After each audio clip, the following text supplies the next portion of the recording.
এবারে যে বিষয়টা নিয়ে কথা বলবো, বর্তমান সময় বয়কট, এটা আমরা বয়কট আমাদের করা দরকার, এবং সেটা প্রথমত নিজের থেকেই শরীরের দিকে যদি তাকায়, আমি যে স্যান্ডেলটা পরে আছি, যে শুটা ব্যবহার করতেছি, একই সাথে যে কাপড়টা পরে আছি, উপরেরটা টুপি, ঘড়ি, আমার মনে হয় এগুলো থেকে শুরু হওয়া দরকার, যে এর মধ্যে কোনটা আছে যেটা আমাদের না। এবং এর মানে কি, এর মানে কি আমি এটা ফেলে দেব? এটা ফেলে দিলে কিন্তু আপনি পাপী হবেন। জি জি। এবং আপনি অন্যায় অপচয় করলেন। জি জি। তা আপনি যেহেতু ক্রয় করে ফেলছেন যেটা, এটাকে শেষ করতে হবে, এটা কোনোভাবেই নষ্ট করা যাবে না। এবং এই একইভাবে আমার থেকে শুরু করতে হবে যে ভবিষ্যতে আর এই ধরনের কোনো জিনিসপাতি আমি কিনবো না। দেখেন, এর আগে রাসূলুল্লাহ সাল্লাল্লাহু আলাইহি সাল্লামের সাথে ডেনমার্ক রাসূলের সাথে বেয়াদবি, রাসূলের সামনে বেয়াদবি করে তারা ব্যঙ্গ একটা চিত্র, তারা কার্টুন আঁকাইছিল। আমরা ভুলেই গেছি বিষয়টা হয়তোবা। জি জি। কিন্তু সেই সময় থেকে অনেককে চিনি যারা খুব দামি, গুরুত্বপূর্ণ এবং একেবারে খুবই ভালো মানের পণ্য ডেনমার্কের। এমনকি কতগুলো ঔষধ আছে যে ঔষধগুলো ডেনমার্কেরটাই শুধু আছে, আর নাই। আচ্ছা। এরপরও আমরা এমন এমন শায়েখ মাশায়েখ ভাইদেরকেও পাইছি যারা এটা যখনই দেখছে ডেনমার্ক ব্যবহার করেননি, এখন পর্যন্ত ব্যবহার করে না, বলে যে না, আমার জীবনের চাইতে রাসূলুল্লাহ সাল্লাল্লাহু আলাইহি ওয়াসাল্লামের মর্যাদা বেশি, সুতরাং সে এই দেশ না।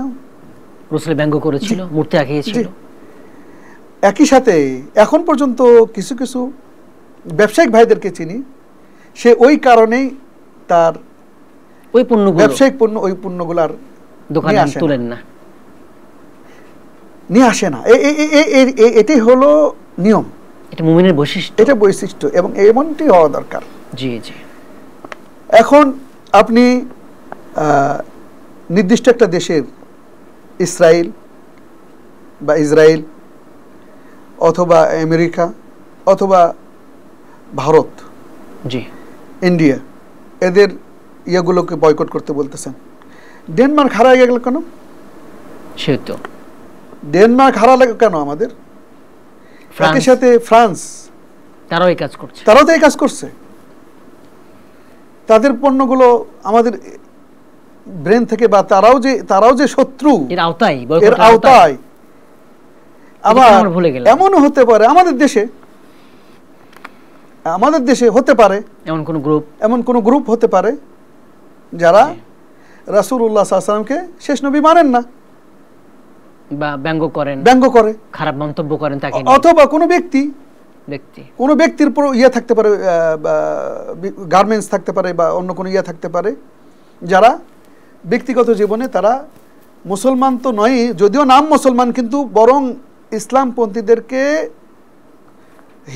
ইসলামকে হেয় করে, এবং কি তার কোম্পানিতে কাউকে চাকরি দেওয়ার ক্ষেত্রে সে যদি কখনো দেখে সে সালাতে গেছে, তাহলে তার চাকরি বাতিল। প্র্যাকটিসের মুসলিম পছন্দ করে না, চায় না তার কোম্পানিতে এমপ্লয়ি হিসেবে।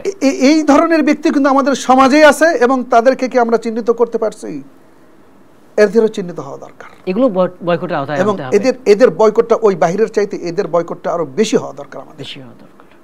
এদের কোম্পানিতে চাকরি করা, অথবা এদের কোনো পণ্য ক্রয় করা, এদেরকে কোনোভাবে সহযোগিতা করা, কোনোটাই আমাদের উচিত হবে না। এবং এটা আমাদের জন্য সহজ, কারণ কি এটা আমাদের দেশের ভেতরে, এটা খুবই সহজ, এবং বিকল্প আছে, অন্যটা ব্যবহার করতে পারি, এবং একই মানের বা তার চেয়ে ভালো বিকল্প আছে। জি জি।